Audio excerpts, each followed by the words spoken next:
ចឹងនៅក្នុងការ design ចេញជាលទ្ធផលជា thumbnail ប៉ុណ្ណឹងថាតើខ្ញុំមានរូបភាពឬក៏ element អីខ្លះនៅក្នុងការ design ចឹងយើងមកមើលតិចសិនណាអូខេអញ្ចឹងនេះគឺជារូបភាពដែលខ្ញុំលើកយកមកធ្វើការ design មានតែប៉ុណ្្នឹងទេអញ្ចឹងមានតែ4ទេបាទរូបភាពតារារបស់គេផ្ទៃ background មួយហើយនិងផ្ទៃ image មួយយកវាមកផ្គុំចេញជាលទ្ធផលប៉ុណ្នេះប៉ុន្តែអ្វីដែលសំខាន់ទៀតតទៅនឹងរូបភាពអូខេអញ្ចឹងរូបភាពនេះគឺជា file raw អញ្ចឹងគេធ្វើការថតពីកាមេរ៉ាមកគឺ file raw បែបនេះអញ្ចឹងយើងត្រូវការរៀនកែ color ទៅលើរូបភាពទៀតហ្នឹងហើយយើងអាចដាក់រូបភាពបែបហ្នឹងទៅតែម្ដងទេយើងត្រូវរៀនកែពណ៌ទៅលើផ្ទៃ background ទៅតាមការចង់បានរបស់យើងអូខេអញ្ចឹងធ្វើការដំឡើងជាមួយនឹង preset មួយចំនួនសិនណា preset អីគេមានន័យថា preset តទៅនឹងការកែ color ទាំងអស់ហ្នឹងអញ្ចឹងគេមិនមែនកែ color direct ទៅតែម្ដងទេគឺគេមាន preset ដើម្បីជំនួយនៅក្នុងការប្រើប្រាស់នៅក្នុងការកែ color ទៅលើរូបភាពមួយអញ្ចឹងយើងឃើញថាខ្ញុំ design ឃើញអត់ឃើញវាខុសគ្នាទេអានេះគឺជាទម្រង់រូបភាពដើមរបស់គេអញ្ចឹងយើងកែយើងច្នៃមកជាទម្រង់បែបនេះតើទេអូខេអញ្ចឹង preset 2ដែលយើងត្រូវការដំឡើងណាទី1គឺ camera raw filter ទី2 alien skin exposure x5 យើងពីរហ្នឹងធ្វើការ set up ពីហ្នឹងអញ្ចឹងយើងទៅដំឡើងទី1សិនណាអូខេអញ្ចឹង camera raw filter គឺទាក់ទងនឹងការកែ color រូបភាពហ្នឹងឯងអញ្ចឹងដើម្បីដំឡើងឬក៏ប្រើប្រាស់វាបានយើងចូលមកអញ្ចឹងណាហ្នឹងហើយអញ្ចឹងយើង copy មក folder នេះចូលមកដល់ប៉ុណ្ណឹងថយវិញសិនមកអូខេ copy ឲ្យមកបន្តមកទៀតយើងចូលទៅក្នុង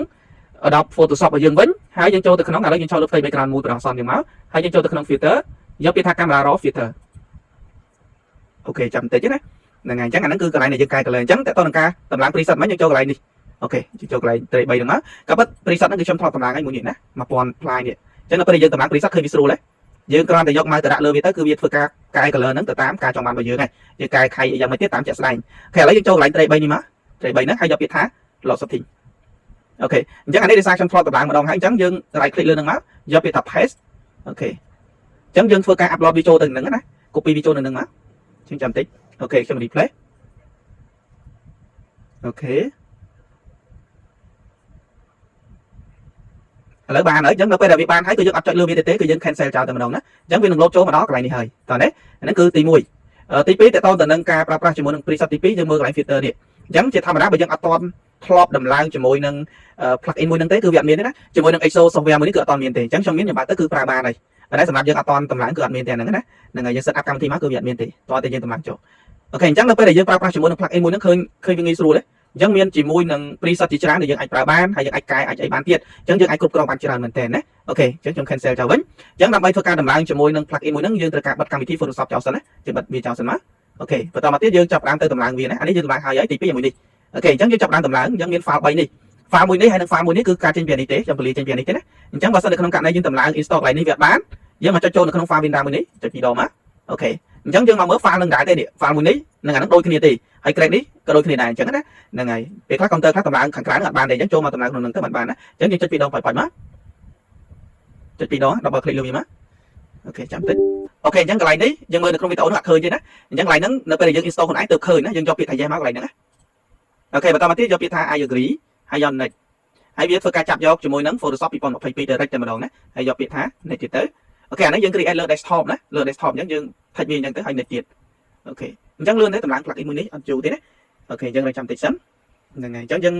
ធ្វើការដំឡើងហើយរីដំឡើងខ្លួនឯងទៅអាហ្នឹងយើងធ្វើការចេះដែរព្រោះយើងត្រូវការប្រើប្រាស់ច្រើនអូខេប៉ុណ្ណឹង finish ទៅអូខេបាត់វាចោលដែរហើយយើងមក copy crack ទៅពីនេះមក select វាអញ្ចឹងហើយ select វាទៅពី right click មកយកពាក្យ copy ហើយយើងចូលទៅក្នុង desktop របស់យើងវិញណាហ្នឹងហើយចូលកន្លែង desktop របស់យើងមកនេះអ្វីដែលយើងដំឡើងមិញណាអញ្ចឹងយើងចូលលើ file exposure file right click មកយកពាក្យថា open file location យើង right click copy អា file ទាំងពីរមិញដាក់នឹងហ្នឹង replace វាមកហើយ type continue ទៅវាចូលនឹងហ្នឹងឃើញទេប៉ុណ្ណឹងប្រើបានហើយរួចរាល់ហើយណាអូខេប៉ុណ្ណឹងទៅប្រើបានហើយអូខេអញ្ចឹងរឿងមួយទៀតតកតងទៅនឹងការទាញយកឬក៏ទៅរករូបភាពផ្ទៃ background មួយចំនួនខ្លះសម្រាប់យកមក design អញ្ចឹងដោយសារនេះជាមេរៀនទី1ខ្ញុំប្រាប់ពីការរក background តិចនិចច្រើនតិចណាអញ្ចឹងចូលដល់មេរៀនទី2គឺខ្ញុំអនុវត្តទៅតែម្ដងណាអញ្ចឹងមេរៀននេះគឺខ្ញុំបង្ហាញពីកលឹះខ្លះមុននឹងចាប់ផ្ដើមធ្វើការរចនាជា thumbnail ហ្នឹងឲ្យដឹងនៅច្រើនសិនអញ្ចឹងតកតងនឹងរូបភាពផ្ទៃ background មួយចំនួនខ្លះគឺយើងអាចធ្វើការ download តាម website នេះណាអញ្ចឹងសម្រាប់អ្នក graphic design ទៅនេះថាគាត់ស្គាល់ហើយ website prepage.com ហ្នឹងអញ្ចឹងខ្ញុំរកប្រភេទ background តកតងទេសភាពបែបនេះយើងចង់បានផ្ទៃ background មិនក៏បានដែរហ្នឹងហើយបាទអញ្ចឹងនេះអត់អស់លុយទេនេះតើចេញជាលក្ខណៈ premium អញ្ចឹងអត់អស់លុយបាទអញ្ចឹងបើចេញជាលក្ខណៈបែបនេះគឺអស់លុយទេអញ្ចឹងផ្ទៃ background នេះយើងអាចយកបានណាបើយើងចង់បាន background ស្អាតហើយល្អយើងអាចចំណាយលុយក៏បានដែរអូខេឃើញណានេះទេសភាពអីហ្នឹងសិតតែប្រើបានទាំងអស់សម្រាប់បទចម្រៀងណាត្រូវប្រើប្រាស់យ៉ាងអញ្ចឹងណាឬក៏ចង់បានមួយទៀតជាលក្ខណៈ flower background អញ្ចឹងទៅអូខេចុច enter វាមកអញ្ចឹងវាមានជា background របៀបចេះទៀតអញ្ចឹងសិតតែ background ទាំងអស់ហ្នឹងសម្រាប់ឲ្យយើងយកទៅប្រើប្រាស់ទៅលើបទចម្រៀងបានឥឡូវឧទាហរណ៍ថាខ្ញុំធ្វើការ download មិនឥឡូវនេះអត់មានជា premium ទេអញ្ចឹងយើងអាចធ្វើការ download បានចុច point មួយមកសំខាន់គឺមាន Gmail មួយ log Gmail បើយើងចូលមួយមកសិនណា យើងលុប Gmail ចូលមួយសិនណាហើយយកពាក្យថា download ទៅចុច free download អញ្ចឹងវាធ្វើការ download ឲ្យយើងណាអូខេអញ្ចឹងយើងដាក់ទីតាំងវាទៅ download វាទៅយកទៅប្រើប្រាស់បានតែម្ដងអាហ្នឹងគឺជារបៀបនៃការ download ពី website ហ្នឹងតែម្ដងណាអញ្ចឹងអាចទៅ search មើលបានណានេះខ្ញុំគ្រាន់តែប្រាប់កលឹះខ្លះៗបន្ថែមទេអញ្ចឹងចាំបាច់ផ្ទៃ background អីគឺអាច search មើលបានឬក៏ដាក់ទៅ background ទៅទេអញ្ចឹងក៏វាចេញដែរណាហ្នឹងហើយ enter ទៅក៏វាចេញប្រភេទ background ស្អាតៗរបៀបនេះឲ្យយើងប្រើប្រាស់បានដូចគ្នាអូខេហ្នឹងគឺជា website មួយដែលយើងអាចប្រើប្រាស់បានទី2យើងប្រើ Google តែម្ដង Google យើង search background landscape អញ្ចឹងទៅក៏វាចេញប្រភេទ background ជាច្រើនអញ្ចឹងដែរឬក៏សរសេរអក្សរខ្មែរតែម្ដងក៏បានដែរយើងដាក់ថាទេសភាពហ្នឹងហើយទេសភាពស្រុកខ្សែអញ្ចឹងតែម្ដងក៏បានដែរហ្នឹងហើយទេសភាពស្រុកខ្សែអញ្ចឹងទៅក៏មានរូបផ្ទៃ background ដែលយើងយកប្រើប្រាស់បានដែរយក iMac មកណាឃើញអត់អូខេយើងអាចយកបានសម្រាប់ background មកចម្រៀងខ្លះយើងអាចយកឆ្នៃបានអញ្ចឹងអានេះគឺជាកលឹះខ្លះៗដែលខ្ញុំចែកម្លែកនៅក្នុងវីដេអូមួយនេះណាអូខេអញ្ចឹងខ្ញុំប្រាប់តែប៉ុណ្្នឹងទេឥឡូវយើងចាប់ផ្ដើមអនុវត្តជាមួយនឹងលំហាត់របស់យើងទី1គឺតកតងនឹងការ design thumbnail ឥឡូវខ្ញុំបើកជាមួយនឹង thumbnail មួយនេះវិញមកអូខេខ្ញុំបើកយកមកអូខេអញ្ចឹងយើងនឹងអនុវត្តជាមួយនឹងការ design thumbnail មួយនេះថាតើយើង design មិនខ្លះអញ្ចឹងខ្ញុំនឹងប្រាប់នៅក្នុងវីដេអូនេះតែម្ដងណាអូខេអូខេអញ្ចឹងសម្រាប់ការកំណត់ជាមួយនឹងទំហំណាទំហំ thumbnail គឺខ្ញុំយកជាលក្ខណៈ 4K យើងមើលកន្លែងណានេះមើលកន្លែងនេះកន្លែងនេះឬក៏មើលកន្លែង iMac យកពាក្យថា iMac size អញ្ចឹងយើងគិតជា pixel មកអញ្ចឹងវាឃើញទំហំវីដេអូដែលខ្ញុំដាក់ហើយណាអាហ្នឹងគឺជាទំហំ 4K អញ្ចឹងយើងចង់បាន 4K ដែរយើងបង្កើតមកអូខេ right click លើ document tab ឬក៏ file menu យកពាក្យថា new មក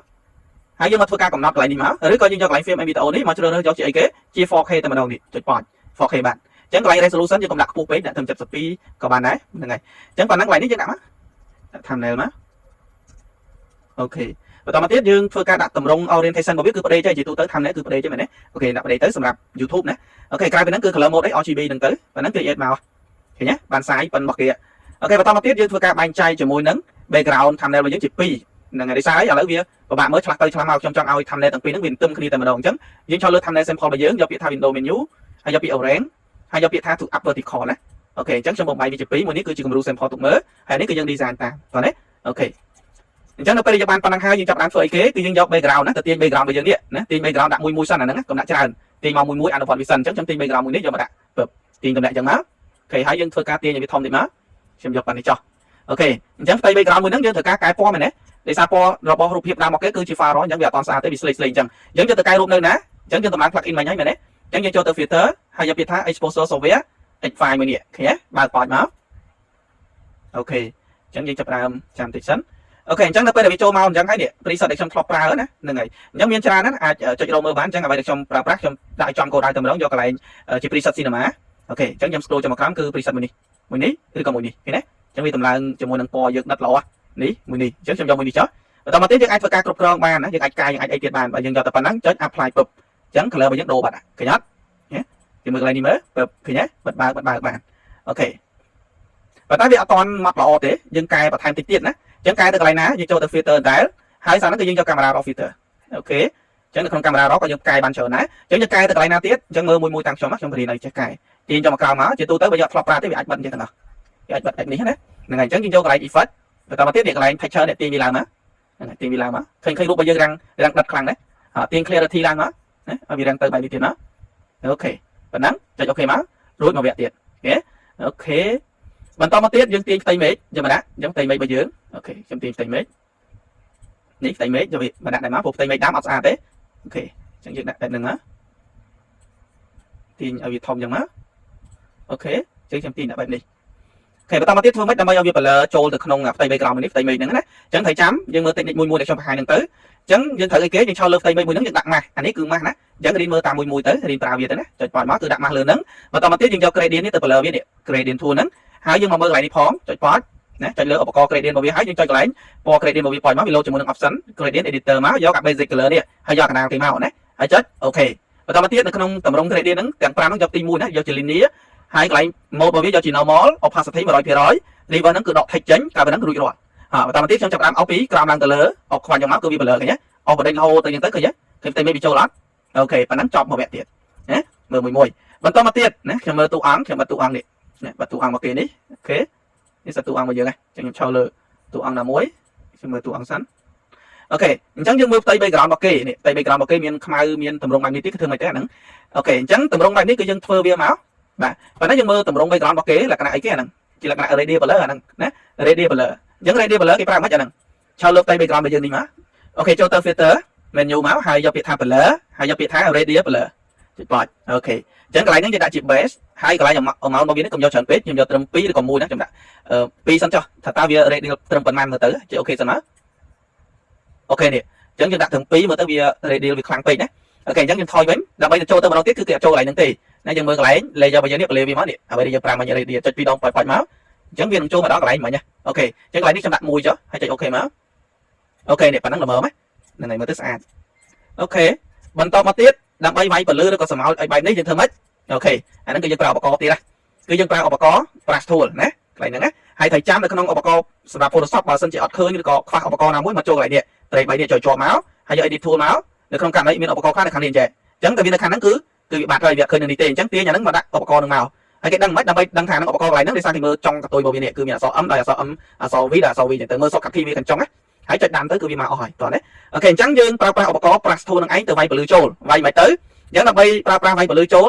លជាមួយនឹង brush គឺយើងបង្កើត layer វាមួយសិនណាត្រូវចាំណាអូខេបង្កើត layer អញ្ចឹងណាអូខេបន្តមកទៀតយើងវាយពលឺអីគេយើងវាយពលឺពណ៌ខ្មៅចូលមែនទេអញ្ចឹងដើម្បីឲ្យពលឺសខ្មៅយើងចុចតែអក្សរ D ពុកមកវាទៅសខ្មៅហើយឬចុចកន្លែងនេះក៏បានដែរអញ្ចឹងខ្ញុំផាត់យកមកឃើញវាមានពណ៌ខ្មៅមកឃើញអត់អូខេប៉ុន្តែវាខ្លាំងពេកយើងអត់យកខ្លាំងអញ្ចឹងទេណាយើងអត់យកខ្លាំងអញ្ចឹងទេអញ្ចឹងយើងបន្ថយកម្រិត opacity របស់យើងនេះខ្លាំងមកណាថយមក flow ហ្នឹងក៏បន្ថយដែរហើយយើងសាក់ផាត់មើលឃើញណាឃើញអត់ផាត់តិចមកហ្នឹងហើយហើយជាមួយនឹងប្រាក់របស់យើងមើលផងហ្នឹងហើយកន្លែងហាត់ដែរកន្លែង size របស់វាយើងមើលតាមហ្នឹងចង់វាតូចធំក៏យើងអាចទាញកន្លែងនេះណានេះទំហំតូចធំទាញឲ្យមកនេះមកវាតូចអញ្ចឹងទៅទាញមកខាងនេះទៅវាធំអានេះហាត់ដែរគឺភាពច្បាស់របស់វាអញ្ចឹងយើងយក0ទៅណាឬក៏ចុចឲ្យជាប់ហើយមកស្ដាំណាបវល់មកស្ដាំឲ្យធំបវល់ទៅឆ្វេងដៃតូចរុញទៅលើរុញទៅមកកោនច្បាស់អាហ្នឹង shortcut key របស់វាអូខេអញ្ចឹងប៉ុណ្ណឹងវាអត់តស្អាតទេជាមួយយើងបដូរ mode កន្លែងនេះមើលនេះដូរមើលដាក់ overlay គេណា solar គេញ៉ាត់ overlay ក៏ម្យ៉ាងដែរបិទបើមើលពឹបគេញ៉ាត់អាហ្នឹងគឺជាភាពច្នៃប្រឌិតរបស់យើងតោះណាហ្នឹងហើយវាមិនដូច 100%ទេប៉ុន្តែតិចនិចនៅក្នុងការធ្វើគឺរបៀបហ្នឹងអាហ្នឹងបើយើងចំណាយពេលនៅក្នុងការធ្វើវាទៅគឺវាស្អាតហើយណាហ្នឹងហើយអានេះខ្ញុំគ្រាន់តែបង្ហាញក្បួនតិចនិចប៉ុណ្ណឹងទេបន្តមកទៀតយើងចាប់ផ្ដើមទៅកាត់តួអង្គយកមកដាក់ណាកាត់តួអង្គអញ្ចឹងយើងយកតួអង្គមកដាក់អញ្ចឹងខ្ញុំយកតួអង្គហើយតួអង្គក៏យើងត្រូវការកែដែរអញ្ចឹងខ្ញុំយកមួយយកមកដាក់សិនណាអូខេខ្ញុំដាក់កន្លែងនេះចុះអូខេអញ្ចឹងសម្រាប់តួអង្គនៅក្នុងការកាត់ណាខ្ញុំបង្ហាញតិចនិចនៅក្នុងការកាត់យើងអាចប្រើវិធីសាស្ត្រលឿនក៏បានដែរហ្នឹងហើយរូបណាមិនស្មុគស្មាញយើងអាចប្រើវិធីសាស្ត្រលឿនប្រើវិធីសាស្ត្រយ៉ាងម៉េចអូខេចាំមើលខ្ញុំប្រើវិធីសាស្ត្រលឿនណាប៉ុន្តែយើងមើល3ក្រាមយើងជាប់សោនេះយើងដោះសោសិនណាតែមកទៀតចូល Windows menu ហើយយកពាក្យថា property ណាអូខេអញ្ចឹងយើងទាញចូលមកក្រោមមកគឺវាមានពាក្យថា remove background ចុចកន្លែងនឹងគាត់មកចាំបន្តិចឃើញទេអញ្ចឹងវា remove background បាត់ឃើញទេគេ remove ពីតួអង្គយើងបានស្អាតដែរទេបាទស្អាតដែរណាមើលទៅគឺអាចទទួលយកបានប៉ុន្តែវាបាត់ផ្កាបាត់ផ្កាយើងអញ្ចឹងបើបាត់ផ្កាយើងធ្វើម៉េចទៅផាត់វាមកវិញដោយសារយើងធ្វើការ remove វិញគឺជាម៉ាស់នេះឃើញទេយើងជាម៉ាស់អញ្ចឹងយើងអាចទាញមកវិញបានយើងយកអីគេយកប្រាក់ហ្នឹងមកផាត់វាប៉ុន្តែត្រូវចាំម៉ាស់ដែលយើងប្រើប្រាស់កាលណាបើយើងដាក់ពណ៌ខ្មៅហ្នឹងគឺវាបិទហើយអញ្ចឹងចង់បង្ហាញអាតម្រងផ្កាមកអញ្ចឹងគឺយើងត្រឡប់វាទៅជាពណ៌សតោះណាហើយយើងដាក់មុខប្រាក់របស់យើងឲ្យច្បាស់វាច្បាស់មក opacity 100% flow ក៏ 100%ដែរហើយយើងផាត់អាកន្លែងដែលវាដាច់មកវិញមកជំរឿឃើញទេនេះតម្រងផ្កាដែលវាដាច់មិញផាត់វាមកវិញមកអូខេហើយចាំយកឧបករណ៍ pen ទៅកាត់វាទៅឃើញទេមកវិញអញ្ចឹងធ្វើម៉េចដើម្បីកាត់អាផ្ទៃដែលវាជាប់នឹងបានអូខេយើងយកឧបករណ៍ pen tool ទៅកាត់វាទៅហ្នឹងហើយទៅកាត់វាមួយមកកាត់វាអញ្ចឹងមកអូខេចុចមួយហើយអស់ទាញមកចុចឲ្យទាញចុចឲ្យទាញអញ្ចឹងមកអូខេអញ្ចឹងចុចវាងវាអញ្ចឹងមកអូខេជួយមកដល់កន្លែងនេះវិញ zoom តិចមកដើម្បី zoom អញ្ចឹងគឺយើងចុច alt ហើយបវល់កងកណ្ដាលណាបាទអូខេយើងចុចអញ្ចឹងទៅហើយយើងធ្វើការកាត់ទៅកាត់អញ្ចឹងមកអូខេកាត់អញ្ចឹងទៀតមកចុចឲ្យទាញចុចឲ្យទាញចុច alt មួយដើម្បីបរាជអានេះហើយភ្ជាប់មុខគ្នាប៉ោចណាចុច control enter ណាដើម្បីដាក់ select វាអូខេបន្តមកទៀតដើម្បីលុបអាហ្នឹងធ្វើម៉េចយើងចូលលើរូបរបស់យើងមកហើយចុច delete ទៅចូលលើរូបរបស់យើងណាកុំចូលលើម៉ាស់ចុចចូលលើរូបចុច delete ទៅហើយដើម្បីដល់ select ហ្នឹងចេញគឺ select ហើយយកពាក្យថា deselect control D ណាអូខេប៉ុណ្ណឹងចប់ណាអានេះងាយៗសិនណាចាំមើលទៅមុខទៀតខ្ញុំបង្ហាញតិចនិចនៅក្នុងការកាត់ឲ្យបានច្រើនអូខេបន្តមកទៀតរូបរបស់យើងហ្នឹងយើងត្រូវ convert ទៅ smart object ណាដើម្បីយើងងាយស្រួល scale ងាយស្រួលប្រើប្រាស់វាកុំឲ្យវាខូចត្រង់ទីរបស់យើងណាហើយ click លើហ្នឹងមកយកពាក្យថា smart object អូខេប៉ុណ្ណឹងចប់ទាញរូបចេញហើយទាញមកចូលឲ្យនេះប៉ោចអូខេបិទរូបហ្នឹងចោលទៅចុច no ណាអូខេអញ្ចឹង control Alt T ណាដើម្បីធ្វើការបង្រៀបបង្រួមទៅលើរូបរបស់យើងឬក៏ចូលទៅក្នុង edit menu ហើយយកពាក្យថា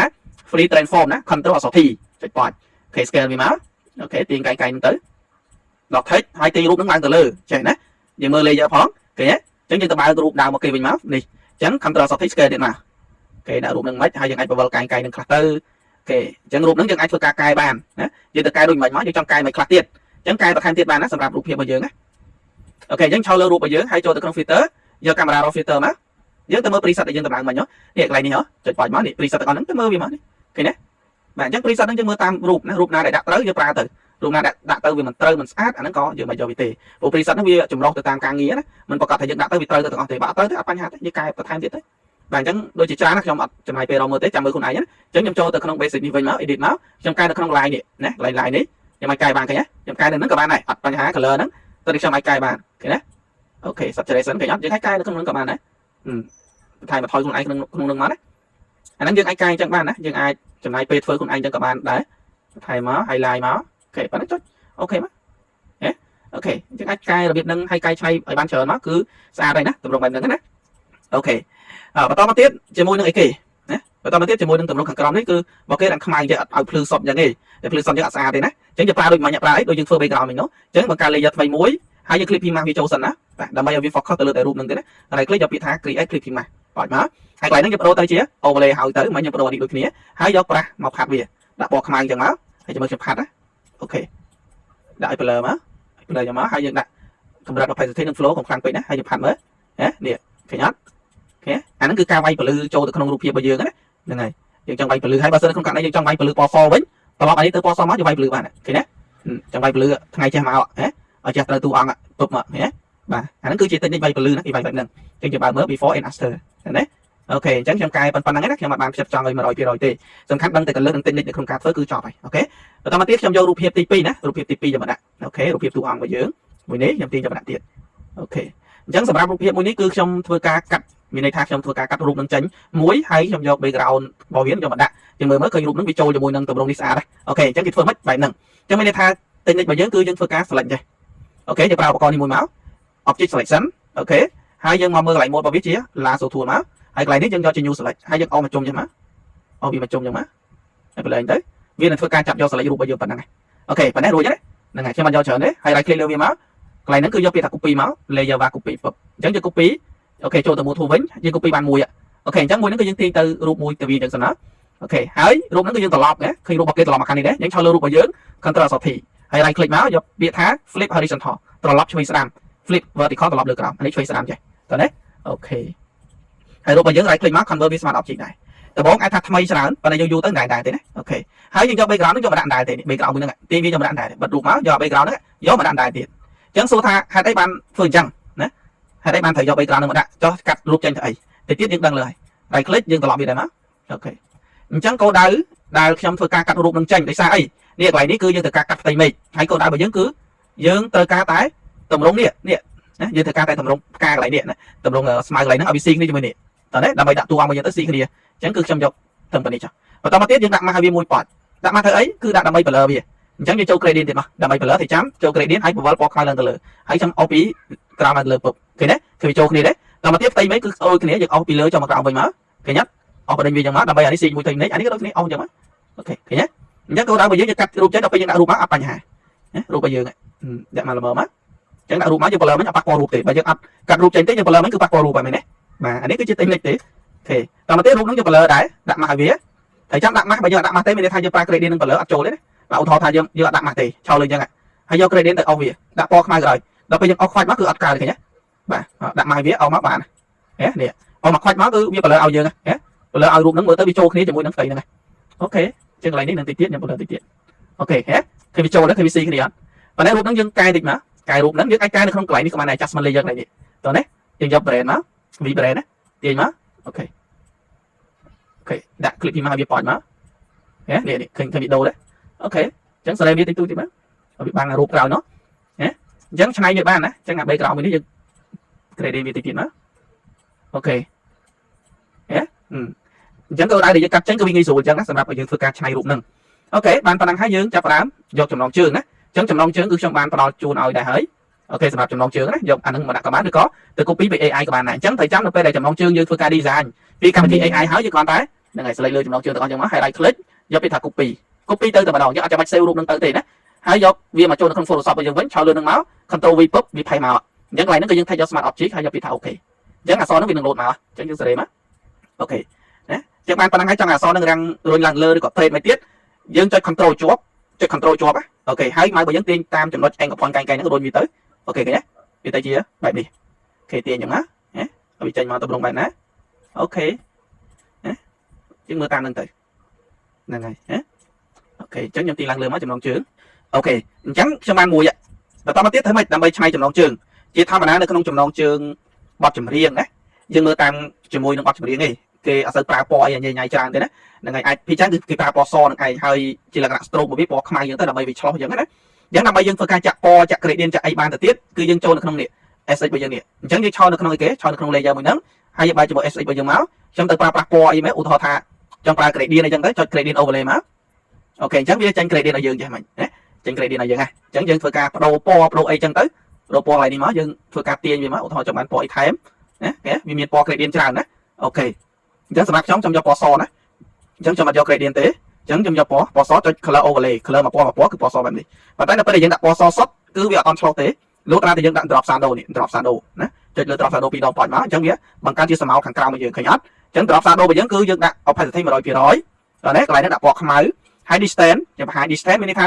តើតើនឹងចម្ងាយនៃពលឺស្រមោលយើងទាញ distance កាន់តែខ្លាំងស្រមោលវាកាន់តែធ្លាក់ដល់នេះ speed ហ្នឹងឲ្យកាន់តែច្បាស់ size ហ្នឹងឲ្យ blur ដល់នេះ angle គឺទាញណាបវលចេះណាបវលអញ្ចឹងឬក៏យើងចុចបវលកន្លែងហ្នឹងមកគឺជាមួយនឹង angle ហ្នឹងវារត់ទៅតាមស្រមោលដែលយើងចង់បានដែរណាចង់បានឲ្យវាចេញមកចេះក៏បានឲ្យវាក្រោមចេះក៏បានអាហ្នឹងយើងមើលតាមជាក់ស្ដែងទៅណ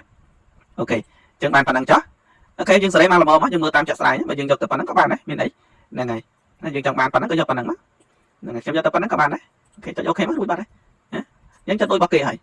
យបន្តមកទៀតឈ្មោះណាឈ្មោះយើងទៅសេមកបាទដូចឈ្មោះរបស់គេនេះខ្ញុំកាត់ថែមទេណាបាទឈ្មោះហ្នឹងអញ្ចឹងឧទាហរណ៍នេះជាមួយឈ្មោះរបស់គេខ្ញុំបង្ហាញបាទអញ្ចឹងខ្ញុំយកឈ្មោះហ្នឹងយកមកដាក់វិញហើយខ្ញុំប្រាប់ពីក្បួននៃការធ្វើណាអូខេខ្ញុំបិទអានេះសិនចុះអញ្ចឹងខ្ញុំយកឈ្មោះហ្នឹងមកដាក់អូខេអញ្ចឹងសម្រាប់អក្សរដាក់តាមជាក់ស្ដែងណាអញ្ចឹងអានេះអាសអុកនេះមានន័យថាតិចនិចហ្នឹងគឺយើងយកឧបករណ៍ផែនហ្នឹងមកគូទេណាខ្ញុំគូចេះណាខ្ញុំយកឧបករណ៍ផែនមកគូទេជាក់ស្ដែងគឺខ្ញុំគូចេះចុចឲ្យទាញអញ្ចឹងមក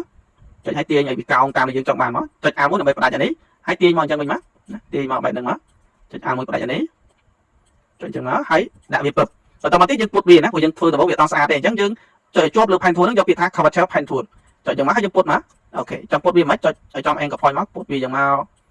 កអូខេទាញវាមកពុតហើយសេរីវាមកអូខេ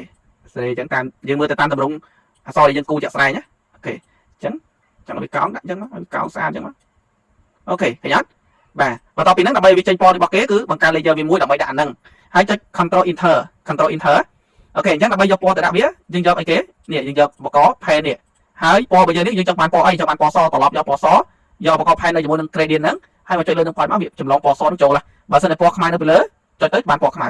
ពណ៌សនៅពីលើក៏បានពណ៌សតមកទៀត control D មកនេះដល់ select ពឹបប្រើបានហ៎អាហ្នឹងគឺជាភាពច្នៃប្រឌិតបន្ថែមទេណាហ្នឹងហើយយើងមិនច្នៃអញ្ចឹងក៏បានដែរណាអត់បញ្ហាទេអូខេប៉ុណ្ណឹងរួចរាល់ហើយខ្ញុំសង្ឃឹមថាអាចមើលទៅយល់អំពីការ design នេះនឹង design មួយនេះគឺជាមេរៀនដំបូងរបស់យើងអញ្ចឹងខ្ញុំព្យាយាមនិយាយជាមួយនឹងការធ្វើហ្នឹងឲ្យច្រើនបន្តិចដែរណាហើយអ្វីដែលសំខាន់ទៀតគឺការកែពណ៌ណាត្រូវចាំណានៅក្នុងការ design thumbnail បទចម្រៀងគឺយើងត្រូវរៀនចេះកែពណ៌ហ្នឹងឲ្យបានល្អណាបាទពីព្រោះពណ៌នៅពេលដែលយើងចេះកែវាបានត្រឹមត្រូវគឺវាស៊ីគ្នាជាមួយនឹងចំណងជើងដែលយើងគូដែលយើងដាក់យើងទៅធ្វើម៉េចឲ្យវាស៊ីគ្នាណានឹងឲ្យកុំឲ្យវាលៀងខ្លាំងពេកមើលទៅកុំឲ្យវាចំណងជើងទៅ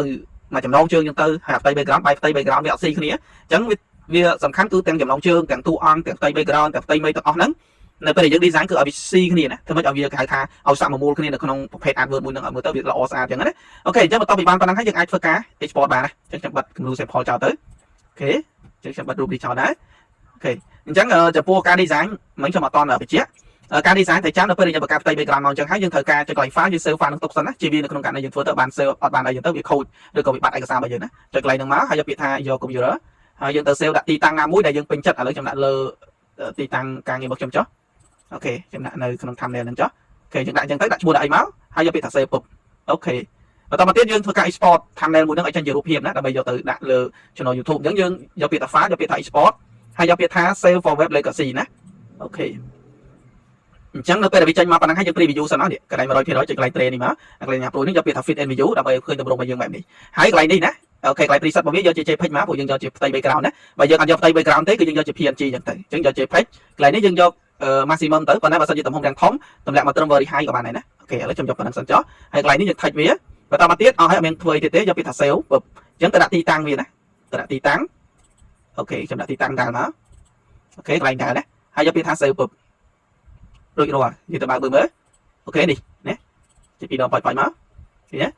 អញ្ចឹងគឺរួចរាល់ឃើញអត់ច្បាស់តើប៉ុណ្ណឹងណាហ្នឹងហើយយើងមើល size របស់វាប៉ុណ្ណា right click